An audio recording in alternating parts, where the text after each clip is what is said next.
Donc bonjour à toutes et à tous, mes chers collègues, mes chers étudiants, salam alaikum wa rahmatullah.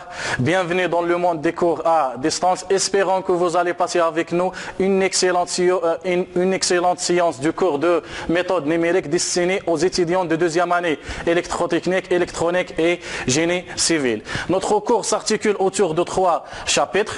Dans le premier chapitre, nous allons découvrir les différentes méthodes de résolution de systèmes non linéaires, sachant que dans votre offre de formation, vous aurez uniquement que 3 méthodes. Il s'agit de la méthode de dichotomie, la méthode du point fixe et la méthode de Newton-Raphson. Les 2 premières méthodes, nous les avons déjà vues pendant les séances du cours déjà fait durant ce deuxième semestre. Il ne reste que la méthode de Newton-Raphson qu'on va le faire aujourd'hui, Inch'Allah.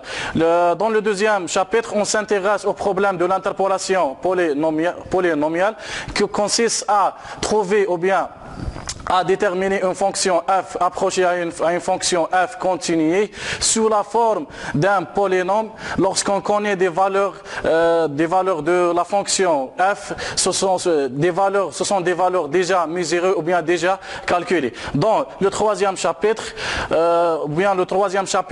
sera consacré au problème aux intégrations numériques. On va étudier 2 méthodes d'intégration numérique.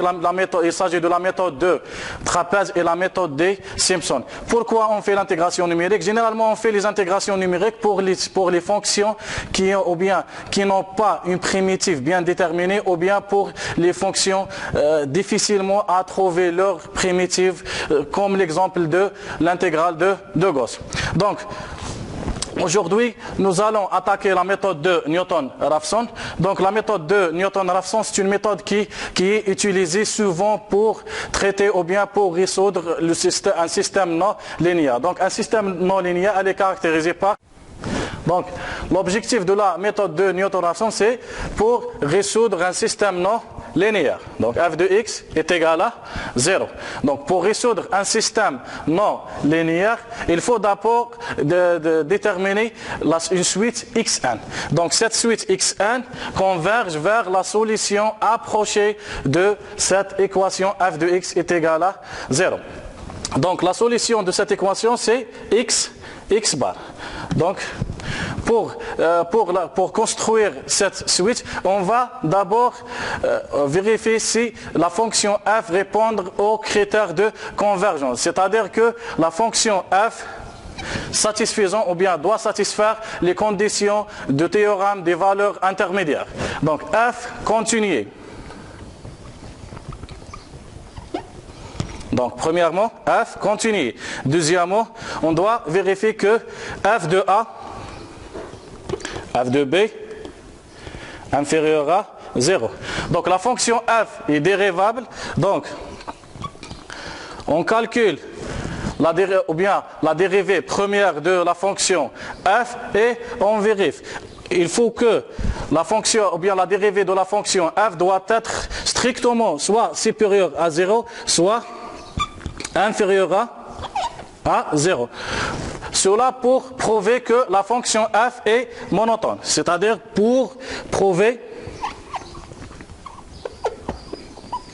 que f est monotone.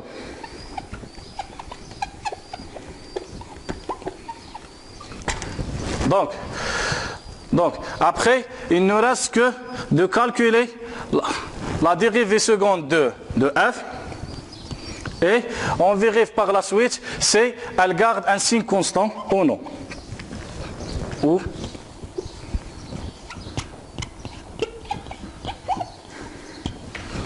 si elle garde un signe constant ou non. Donc pour démarrer avec une approximation initiale, on doit vérifier la condition suivante.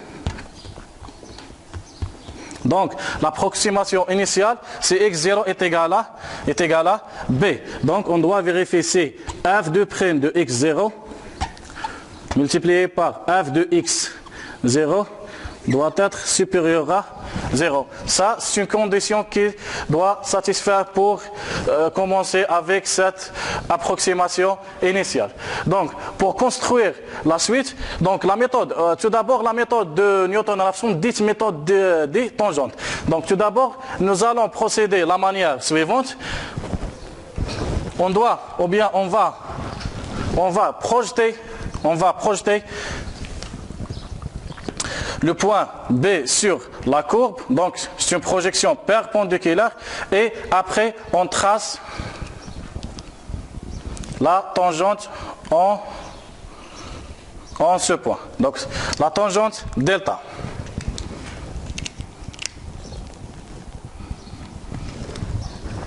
Donc la tangente delta a pour équation, la tangente delta a pour équation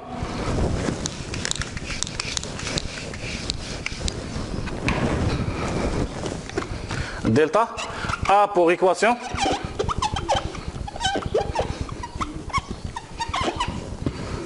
y est égal f de x0 fois x moins x0 plus f de x0. Donc nous avons remarqué que la tangente delta coupe l'axe des x en point x1. Ça veut dire en point x1, nous avons y est égal à 0.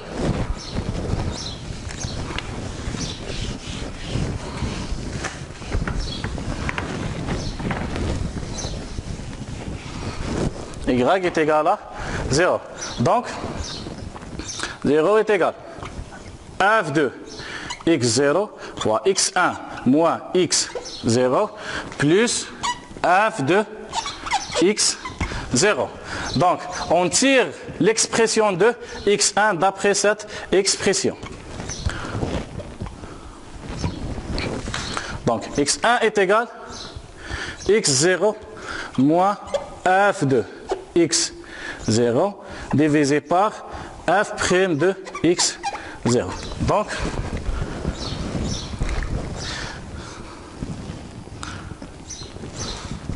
Donc ça, c'est premièrement. Donc, deuxièmement, on fait de nouveau la projection de x1 sur la courbe de f. Et on trace de nouveau ou bien la tangente delta prime.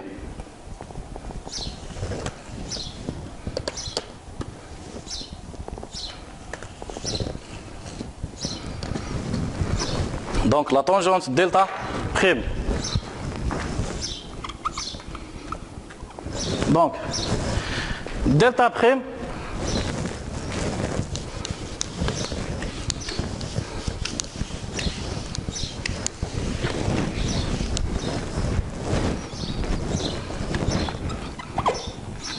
Donc delta prime a pour équation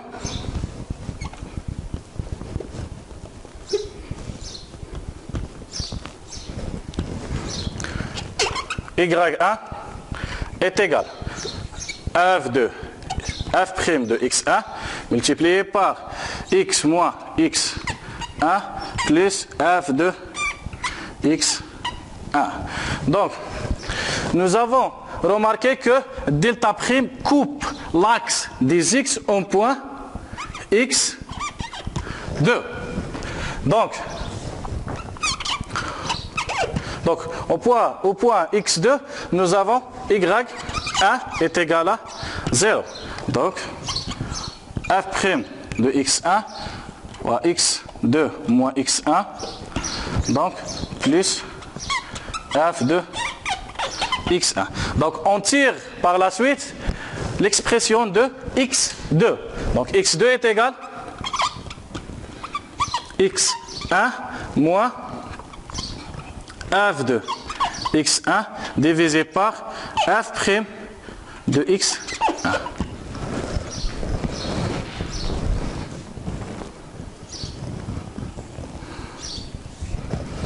Donc ça, c'est une nouvelle expression. Donc nous avons, ou bien nous remarquons que x1 est égal à x0 moins f de x0 divisé par f' de x0 et x2 est égal à x1 moins f de x1 divisé par f' de x1. Donc, d'après ces deux expressions, on peut conclure la formule ou bien l'expression de la suite xn. Donc, finalement, on forme la suite xn. Donc, xn est égal quoi? Est égal xn moins 1 moins f de xn moins 1 sur f' de xn moins 1. Donc, et ça, c'est la suite demandée.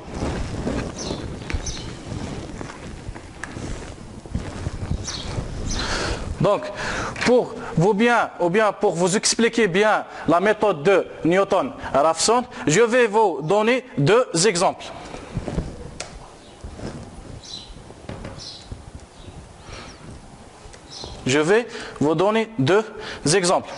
Donc,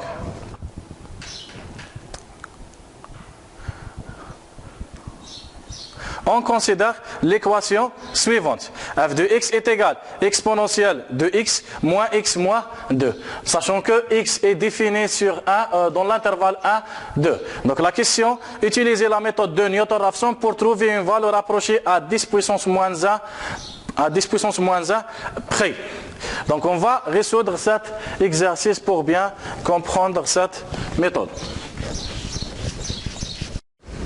Donc, la fonction f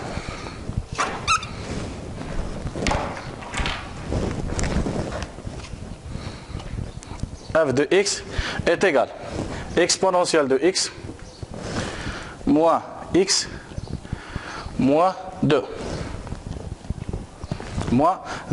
Donc, la question était d'utiliser la méthode de Newton-Raphson pour résoudre l'équation f de x est égal à 0. Donc, premièrement, on va vérifier si f elle est continue. Donc, f elle est composée par une fonction exponentielle et un polynôme de degré 1. Donc, elle est continue.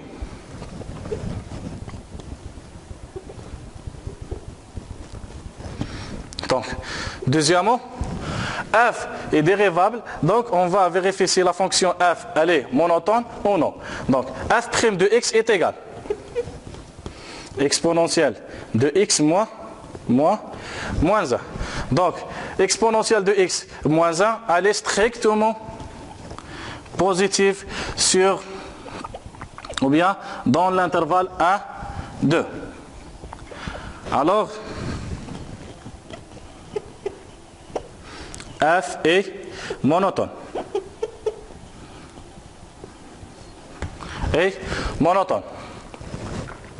Donc, troisièmement, on va vérifier si f de prime, c'est-à-dire la dérivée seconde de f, si elle garde ainsi un signe constant.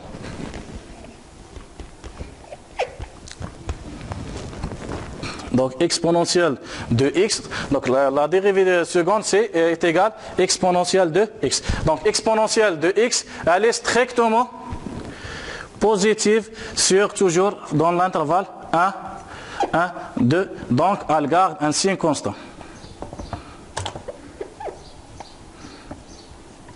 Un signe constant.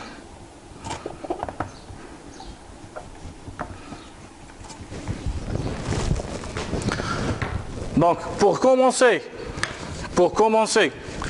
avec l'approximation x0 est égal à b est égal à 2, on doit vérifier la condition suivante.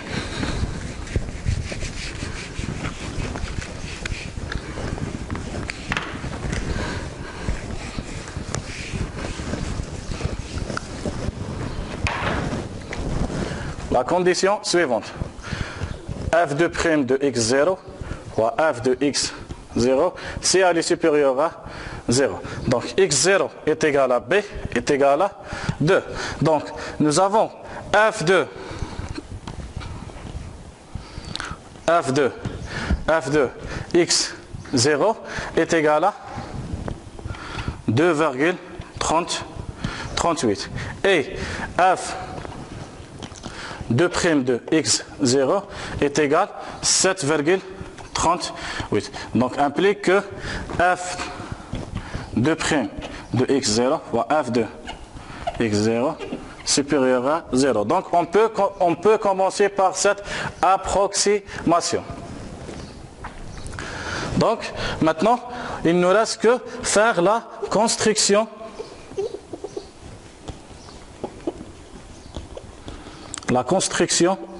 de la suite. Donc la suite c'est x1 est égal à x1 moins 1 moins f de x1 divisé par f' de x1 moins 1. Donc cela nous implique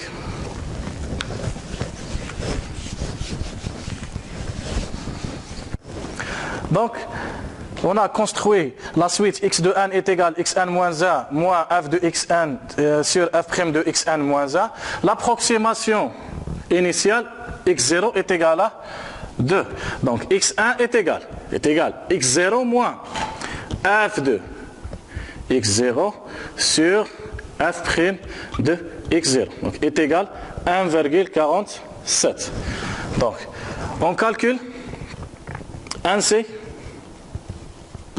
x2. Donc x2 est égal à x1 moins f de x1 sur f' de x1. Donc est égal à 1,2. Donc la question qui se pose souvent, c'est dans quelle itération on arrête le calcul. Le calcul il s'arrête lorsqu'on trouve la différence entre deux approximations est égale ou inférieure ou bien est égale ou supérieure à la précision demandée. Donc la précision déjà demandée c'est 10 puissance moins 1, c'est-à-dire 0,1. Donc 1,2 moins 1,45. Est-ce qu'il est égal à 0,1? Non. Donc, on continue le calcul. Donc, x3 est égal à x2 moins f2. x2 sur f' de x2. Donc, est égal à 1,14.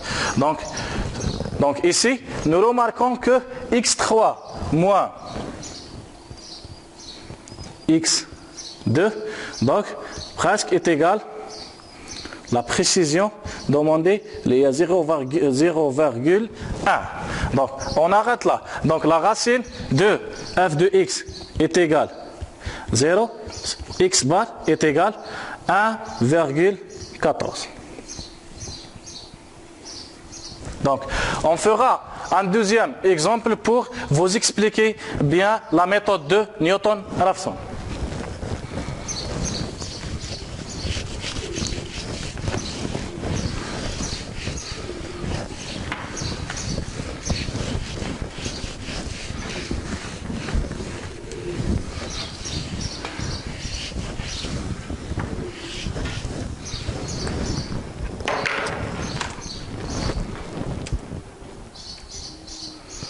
Donc, exemple 2. Donc, nous avons la fonction f de x est égale x au cube plus x plus 1. Donc, défini sur l'intervalle 0, 1. Donc, la précision demandée, c'est epsilon est égal à 10 puissance moins 3. Donc, premièrement, on vérifie f de A, f de B inférieur à 0. On calcule f' de x. Donc f' de x est égal à 3x au carré plus 1. Donc 3x au carré plus 1, elle est supérieure à 0 sur toujours l'intervalle 0, 1. Donc on dit que f est monotone. et monotone. Troisièmement, on calcule la dérivée seconde de f. Donc, la dérivée seconde de f est égale 6x. Donc, 6x, elle est supérieure à 0. Toujours sur le majeur 0, 1. Ou bien dans l'intervalle 0, 1. Donc, alors, f de prime de x, elle garde un signe constant. Garde un signe constant. Bon. Après, on passe à l'étape de la construction de la suite.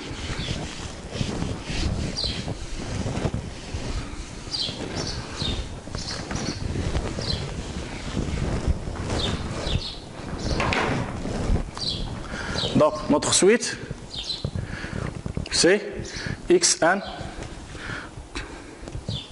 la construction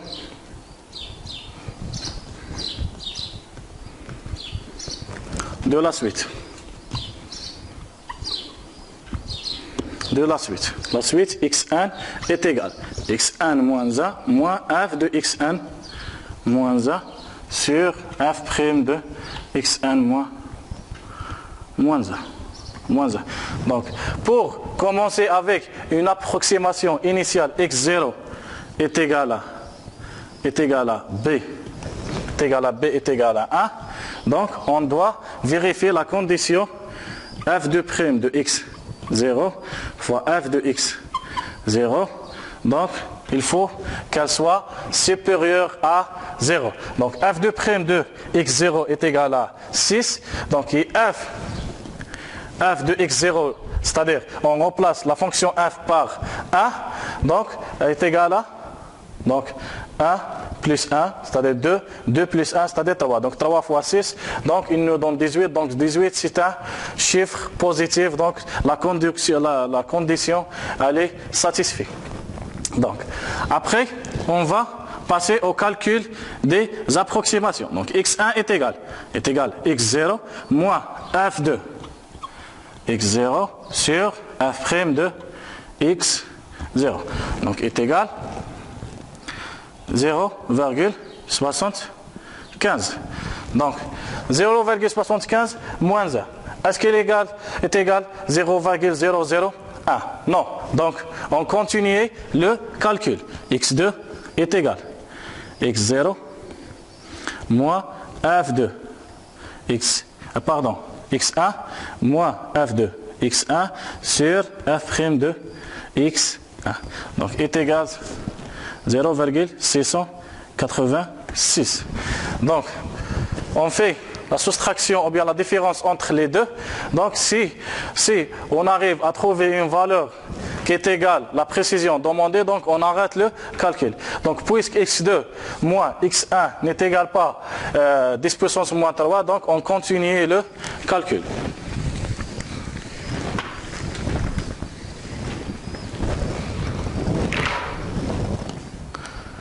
x3 est égal x2 moins f de x2 sur f' de x2. Donc est égal 0,682.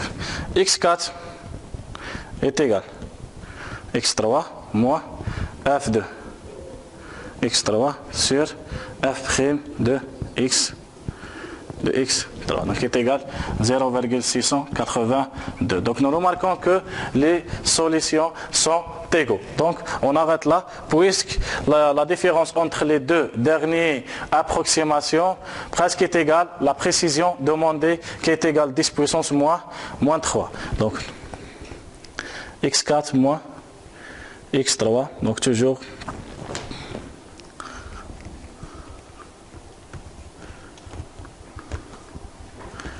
alors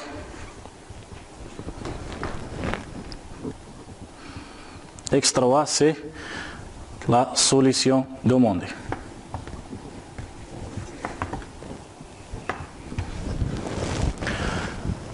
Donc, on arrête là aujourd'hui.